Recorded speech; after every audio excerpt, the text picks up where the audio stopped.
வணக்கம். ஆகாசவாணி.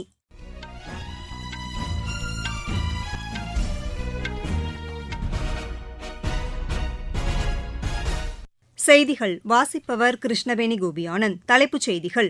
மக்களவையில் இன்று தேசிய கல்விக் கொள்கை குறித்த விவாதத்தின்போது திமுக உறுப்பினர்கள் அமளியில் ஈடுபட்டதால் அவை நடவடிக்கைகள் பாதிக்கப்பட்டன. மும்மொழி கல்விக் கொள்கை குறித்து தமிழக அரசுக்கு சரியான புரிதல் இல்லை என மத்திய கல்வி அமைச்சர் திரு தர்மேந்திர பிரதான் கூறியுள்ளார்.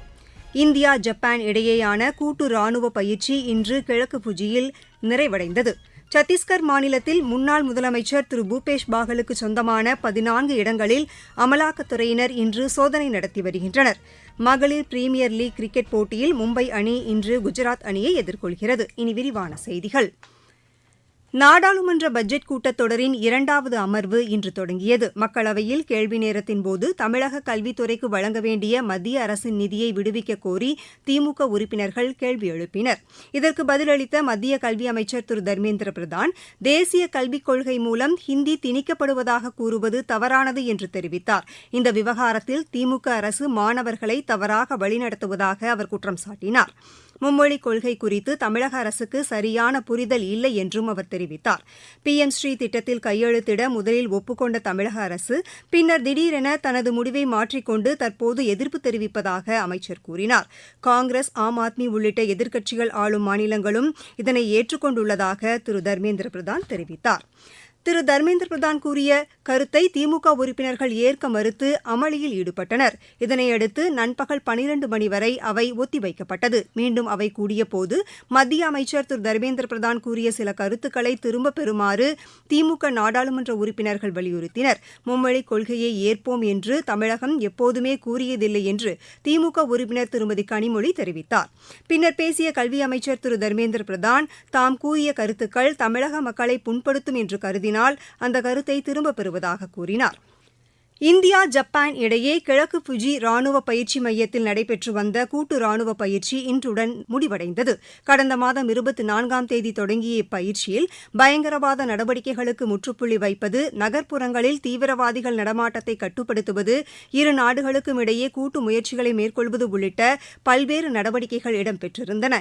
இது தொடர்பாக ஜப்பான் பாதுகாப்புத்துறை விடுத்துள்ள அறிக்கையில், அதிக அளவில் இருநாட்டு ராணுவத்தினரும் பயிற்சியில் ஈடுபட்டதாகவும் இது ஆக்கப்பூர்வமாக அமைந்திருந்ததாகவும் தெரிவிக்கப்பட்டுள்ளது. நிறைவு நாளில் ஜப்பான் ராணுவத்தின் தரைப்படையில் தற்பாதுகாப்பு தாக்குதல் குறித்த பயிற்சி இடம்பெற்றிருந்ததாகவும் இருநாட்டு ராணுவத்தினரும் இப்பயிற்சியில் ஆர்வமுடன் கலந்து கொண்டதாகவும் அதில் கூறப்பட்டுள்ளது. பயிற்சிகளையும் கடந்து கலை கலாச்சார நிகழ்ச்சிகளிலும் வீரர்கள் பங்கேற்று சிறப்பித்ததாகவும் அந்த அறிக்கையில் தெரிவிக்கப்பட்டுள்ளது. நியூசிலாந்து பிரதமர் திரு கிறிஸ்டோபர் லக்ஸான் 5 நாள் அரசுமுறை பயணமாக வரும் 16ஆம் தேதி புதுதில்லி வருகிறார். அவரது இந்த பயணத்தின்போது இருதரப்பு ஒத்துழைப்பு உள்ளிட்ட பல்வேறு அம்சங்கள் குறித்து பிரதமர் திரு நரேந்திர மோடியுடன் பேச்சுவார்த்தை நடத்தவிருப்பதாக வெளியுறவு அமைச்சகம் தெரிவித்துள்ளது.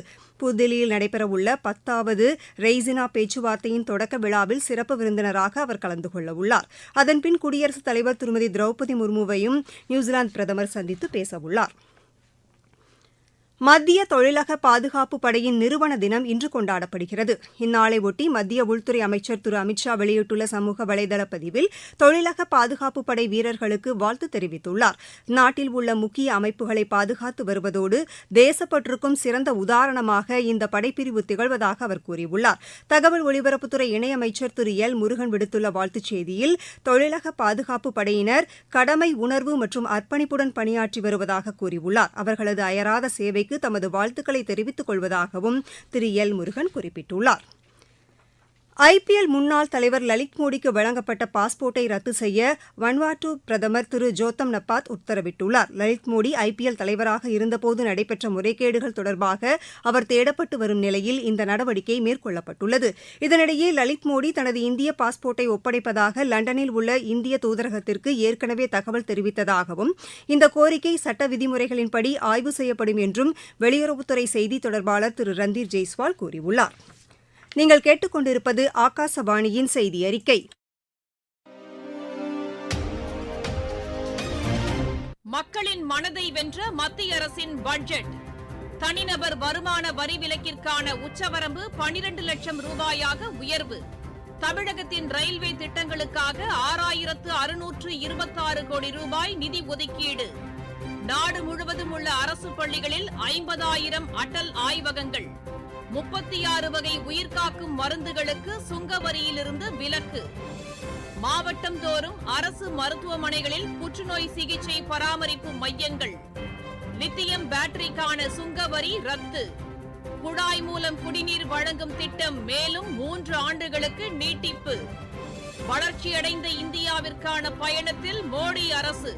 தொடரும் மக்கள் நலத் திட்டங்கள். சத்தீஸ்கர் மாநில முன்னாள் முதலமைச்சர் திரு பூபேஷ் பாகல் மற்றும் அவரது மகன் திரு சைத்தன்யா பாகல் ஆகியோர் தொடர்புடைய 14 இடங்களில் அமலாக்கத்துறையினர் இன்று சோதனை நடத்தி வருகின்றனர்.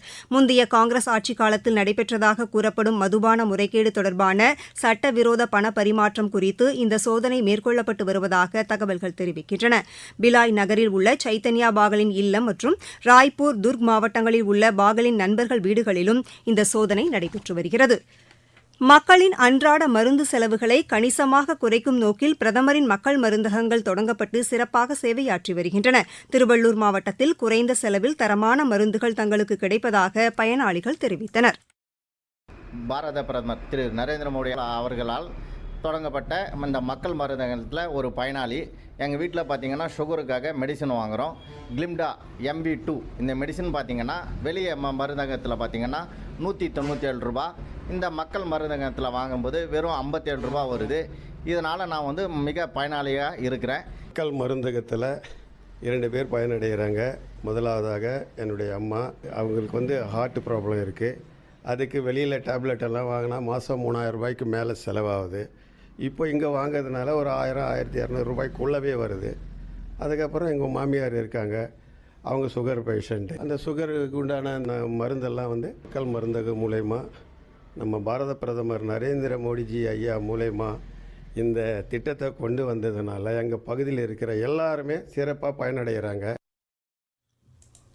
தமிழகத்தின் காவிரி டெல்டா பகுதிகளில் கடந்த 3 ஆண்டுகளாக சம்பா நெற்பயிரில் போதிய விளைச்சல் கிடைக்காததால் புதிய வகை நெல் ரகங்களை அறிமுகம் செய்யுமாறு விவசாயிகள் மாநில அரசை வலியுறுத்தியுள்ளனர். விளைச்சல் குறைந்ததால் பாதிக்கப்பட்ட விவசாயிகளுக்கு முழு பயிர் காப்பீடு நடப்பு பருவத்திற்கு வழங்க வேண்டும் என்றும் அவர்கள் கோரிக்கை விடுத்துள்ளனர். ஹெக்டேருக்கு 2,400 கிலோ முதல் 6,000 கிலோ வரை விளைச்சல் இருந்தால்தான் தங்களுக்கு கட்டுப்படியாகும் என்று தெரிவித்துள்ள விவசாயிகள் தற்போது ஹெக்டேருக்கு 1,500 கிலோ வரை மட்டுமே மகசூல் கிடைப்பதாக தெரிவித்துள்ளனர். இந்த சூழ்நிலையில் மழை வெள்ளம் மற்றும் கோடை வெயிலை தாங்கும் வகையில் உயர் ரகங்களை பயன்பாட்டிற்கு கொண்டுவர வேண்டும் என்றும் அவர்கள் மாநில அரசிடம் வலியுறுத்தியுள்ளனர். பயிர் சேதம் குறித்து ஒவ்வொரு நிலத்தையும் தனித்தனியாக ஆய்வு செய்து இழப்பீட்டுத் தொகையை முடிவு செய்ய வேண்டும் என்றும் விவசாயிகள் கோரிக்கை வைத்துள்ளனர். திருவாரூர் மாவட்டம் வடுவூர் பறவைகள் சரணாலயத்தில் பறவைகள் கணக்கெடுக்கும் பணி மேற்கொள்ளப்பட்டு வருகிறது. வனத்துறையினர், மன்னார்குடி, மயிலாடுதுறை பகுதிகளைச் சேர்ந்த கல்லூரி மாணவர்கள் மற்றும் தன்னார்வலர்கள் முதற்கட்டமாக நடைபெற்ற இந்த பணியில் ஈடுபட்டதாக எமது செய்தியாளர் தெரிவிக்கிறார். திருவாரூர் மாவட்டம் வடுவூர் பறவைகள் சரணாலயத்தில் 2 நாட்கள் பறவைகள் கணக்கெடுக்கும் பணி நடைபெற்றது. வடுவூரில் 314 ஏக்கர் பரப்பளவில் அமைந்துள்ள வடுவூர் பறவைகள் சரணாலயம் உலக அளவில் ராம்சர் அங்கீகாரம் பெற்றதாகும். இங்கு நடைபெற்ற பறவைகள் கணக்கெடுக்கும் பணியில் கல்லூரி மாணவ மாணவிகள், பறவை ஆர்வலர்கள் கலந்து கொண்டனர். முதற்கட்டமாக இந்த பறவைகள் கணக்கெடுக்கும் பணி நிறைவு செய்யப்பட்டுள்ளதாகவும் 2வது கட்ட பறவைகள் கணக்கெடுக்கும் பணி இன்னும் 2 வாரங்களில் துவங்க உள்ளதாகவும் வனத்துறை தெரிவித்துள்ளது. வடுவூர் இருந்து ஆர். விஜயகுமார். மகளிர் பிரீமியர் லீக் கிரிக்கெட் போட்டியில் மும்பை அணி இன்று குஜராத் அணியை எதிர்கொள்கிறது. மும்பையில் நடைபெறவுள்ள இப்போட்டி இரவு மணி 7:30க்கு தொடங்குகிறது. ISL கால்பந்து போட்டியில் இன்று நடைபெறவுள்ள ஆட்டத்தில் முகமதன் அணி பஞ்சாப் அணியை எதிர்த்து விளையாடுகிறது. இந்த போட்டி கொல்கத்தாவில் இரவு மணி 7:30க்கு தொடங்குகிறது. தேசிய இளையோர் தடகள சாம்பியன் போட்டி இன்று பீகாரில் தொடங்கியது. வரும் 12ஆம் தேதி வரை நடைபெறவுள்ள இந்த போட்டியில் நீளம் தாண்டுதல், தடை ஓட்டம் உள்ளிட்ட 12 பிரிவுகளில் நாடு முழுவதிலுமிருந்து வீரர்கள் பங்கேற்றுள்ளனர். தமிழகத்தைச் சேர்ந்த சுபாஷ்குமார் 5000 மீட்டர் ஓட்டப்பிரிவிலும், தேவிபாலா மகளிர் 3000 மீட்டர் ஓட்டப்பிரிவிலும் பங்கேற்கின்றனர். மீண்டும் தலைப்புச் செய்திகள். மக்களவையில் இன்று தேசிய கல்விக் கொள்கை குறித்த விவாதத்தின்போது திமுக உறுப்பினர்கள் அமளியில் ஈடுபட்டதால் அவை நடவடிக்கைகள் பாதிக்கப்பட்டன. மும்மொழி கல்விக் கொள்கை குறித்து தமிழக அரசுக்கு சரியான புரிதல் இல்லை என மத்திய கல்வி அமைச்சர் திரு தர்மேந்திர பிரதான் கூறியுள்ளார். இந்தியா, ஜப்பான் இடையேயான கூட்டு ராணுவ பயிற்சி இன்று கிழக்கு புஜியில் நிறைவடைந்தது. சத்தீஸ்கர் மாநிலத்தில் முன்னாள் முதலமைச்சர் திரு பூபேஷ் பாகலுக்கு சொந்தமான 14 இடங்களில் அமலாக்கத்துறையினர் இன்று சோதனை நடத்தி வருகின்றனர். மகளிர் பிரீமியர் லீக் கிரிக்கெட் போட்டியில் மும்பை அணி இன்று குஜராத் குஜராத் அணியை எதிர்கொள்கிறது. இத்துடன் இந்த செய்தி அறிக்கை நிறைவடைகிறது. எமது செய்திகளை சமூக வலைதள பக்கங்களில் AIR நியூஸ் சென்னை என்ற முகவரியிலும் RNU சென்னை என்ற யூடியூப் சேனலிலும் உடனுக்குடன் அறிந்து கொள்ளலாம்.